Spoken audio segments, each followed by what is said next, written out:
Hey guys, it's Sherry here, and I wanted to go over long-term storage fees and good strategies to avoid them and to take into account storage fees on the whole with when you're sourcing. So this is the Seller Central, your back office here. You click down at the bottom under inventory planning. It'll have all this information right here. That's going to tell you, you just click on it, and that's the units that are going to incur long-term storage fees on February 15th. So it happens twice a year. And what I do is I do a whole process. So about a month beforehand, you go through and you go to this report. Okay, so the way this report is organized is by the highest long-term storage fee. So right now it says shoe, right? So I've had the shoe in there for a while, and it's going to cost me $3.59 to keep it in there. And what's happening is it's really low traffic. There's nobody. It's just not selling. So you can have a couple of different options. One, this is a pricey shoe, so people are going to be searching this brand. And what you can do is you can have your price up. So what I would do to start, so I'm just going to take this one item, okay? So let's say January 15th. So I was selling this at, I think it was about $50. So what I would do is I would advertise my listing. So I would advertise for about 1 to 2 weeks, and I would set it low. Low budget, low click, just to see if the advertising would make it happen, right? And what I would do is I would go through this report here, and you can go ahead and click multiple ones, and then see this little drop down here, advertise listing. And then if you want to, I can just go ahead and show you. So you click advertise listing. It'll take you into, sometimes my computer has trouble when I'm doing the video. It'll take you in here. It shows you what's eligible. You can choose a campaign. I just do new, because what I'm going to do is I would call it long-term storage fee 17, see?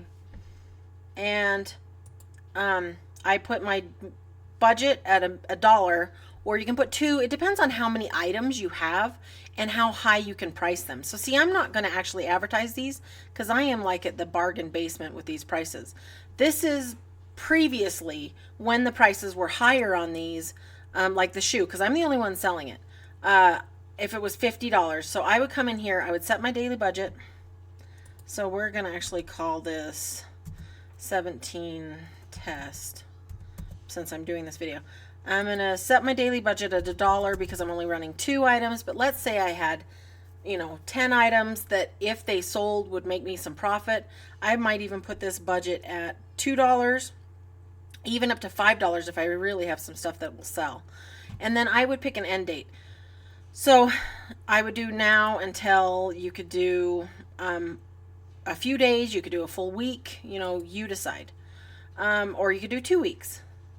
Then I do automatic targeting. Continue to next step. Add group 1, my default bid. I'm going to go 10 cents. No, I'm going to go 15 cents. And then save and finish. And that is how you advertise.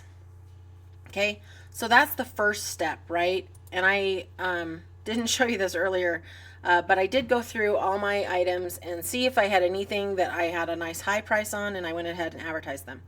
Then I advertise them, let's say a week, and then I come back and check. And if they've sold, then great. And if they haven't, then what I do is I start lowering the price. And I lower the price by about $2 to $5 depending on where the price point was. And I just keep lowering it until, so at this point, I lower it past where there's no profit in it. But let's say I get this shoe. I got this shoe for $16. And if I sell it for $18.95, my fees and everything, I am still going to get back at least $5 from Amazon. So at this point, I've already, lost out on that particular item, but it was a whole big lot of shoes, and I made money on some of them, right? So then what I would do is, and then sometimes they're just bad buys, it just happens. Then what I do is I lower it down $2 by $2 by $2 every like couple of days. Sometimes every week. Just kind of depends on where I'm at. Sometimes I do it $5 a week, rather if I don't want to be on repricing all the time.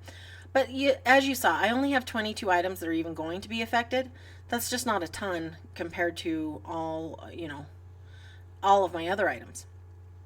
So then what I would do is I get to a point where, like on this shoe here, $9.95, I'm getting to the point where if this sells, Amazon's fees are almost going to eat up the entire amount. So they're only going to pay me like 50 cents, right? So there comes a point where then you need to decide, do I want to destroy it? Do I want to remove it? Because removal is 50 cents. Destroying is 10. And the same kind of thing, you just click. So you click there and you click however many you would want to remove. And then you just create removal order right there. Okay. And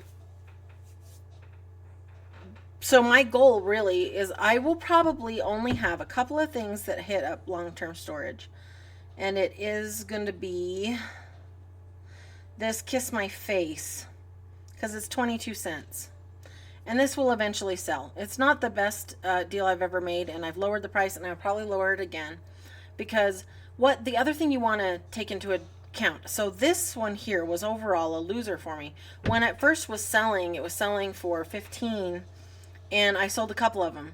So you want to kind of think of it overall with the whole item. So like I have 2 in stock. I sold 2 at a good price, and I sold 1 at a low price.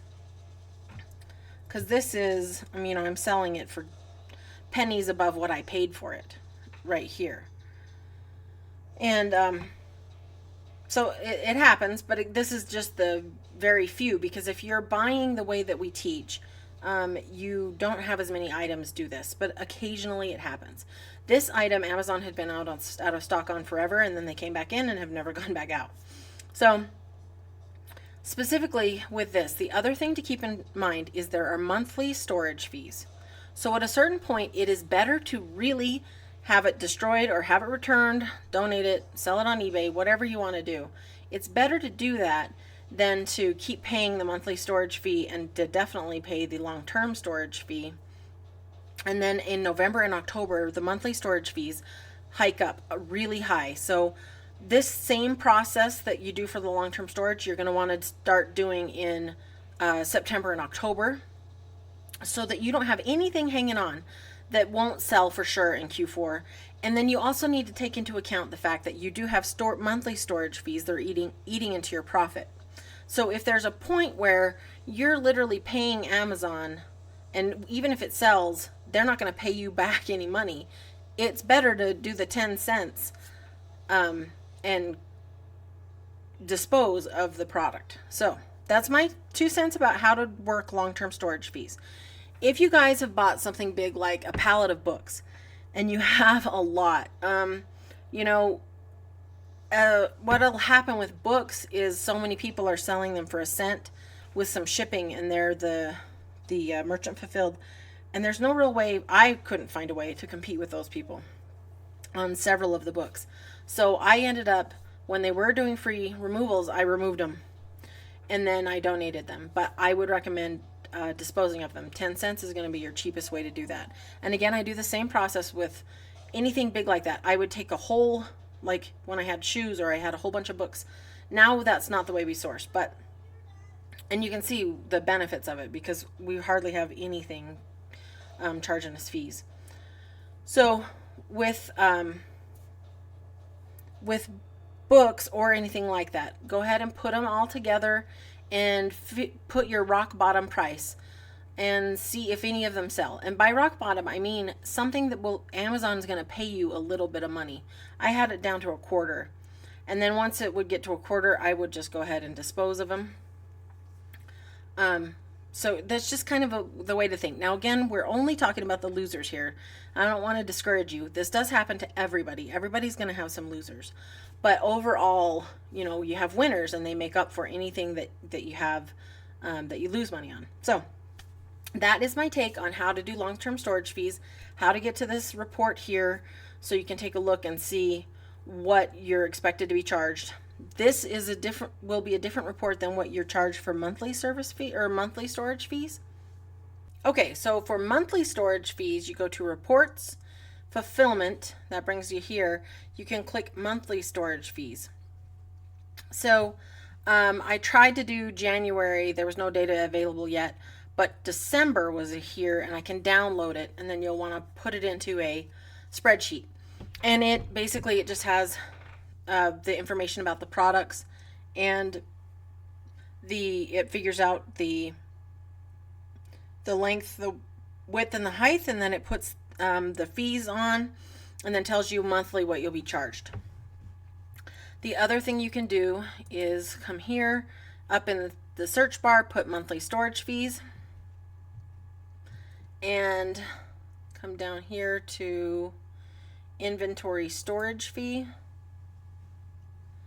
and this has the standard versus oversized during January to October and November, December.